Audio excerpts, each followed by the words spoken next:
The area of Colombo 7 has numerous interesting sites and monuments with splendid architecture to be visited, including the Town Hall and the National Museum. But arguably, the one that attracts the most tourists is the Independence Memorial Hall.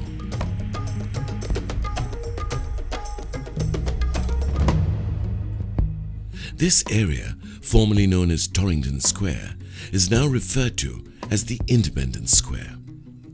This magnificent structure was built on the instructions and direction of the Prime Minister of the time, Right Honourable D.S. Senanayake.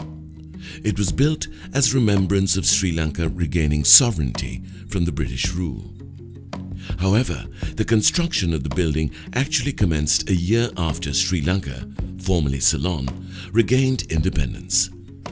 This glorious edifice was styled on the basis of the Maguwa, the royal audience hall, in which the last Kandyan chieftains handed over power to the British. On request of Prime Minister Senanayake, who wanted a building worthy of the country's long and impressive history, the building was designed by a team of eminent architects of the time. The expanse of this structure had seating for 224 people, who represented the members of Parliament and members of the Senate. Seating for another 25,000 people was possible in the open-air area outside the building. And finally, 100,000 people could have been accommodated throughout the spaces around where the hall is located. The building is filled with interesting architectural and culturally significant features, both externally and internally. Facing the Independence Avenue with an imposing stature is the father of the nation and the first Prime Minister of Sri Lanka, Right Honourable D.S. Senanayake. He is surrounded by 4 lions with a fearsome demeanour. These lions are recreated statues based on the 13th century Maguwa Kingdom archaeology site.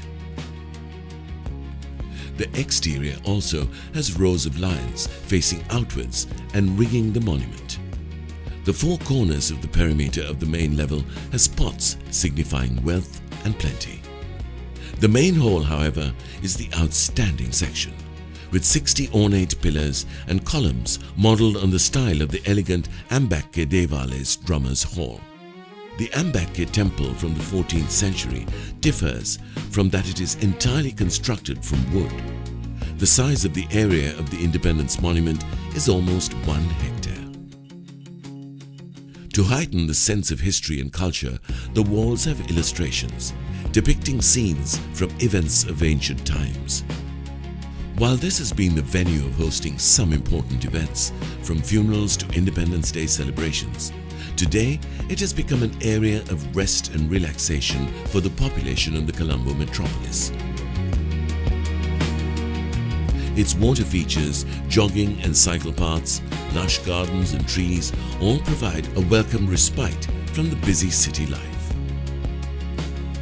Below the street level in the basement of this complex is housed a memorial museum.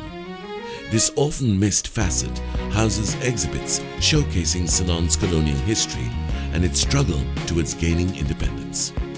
There are also several displays of ancient literature and art from previous eras. The building is currently under the purview of the Cultural Ministry and the care entrusted to the UDA, the Urban Development Authority. Tourists who engage in city tours, whether guided or on their own, make this a definite stop before soaking in the rest of the history the city has to offer.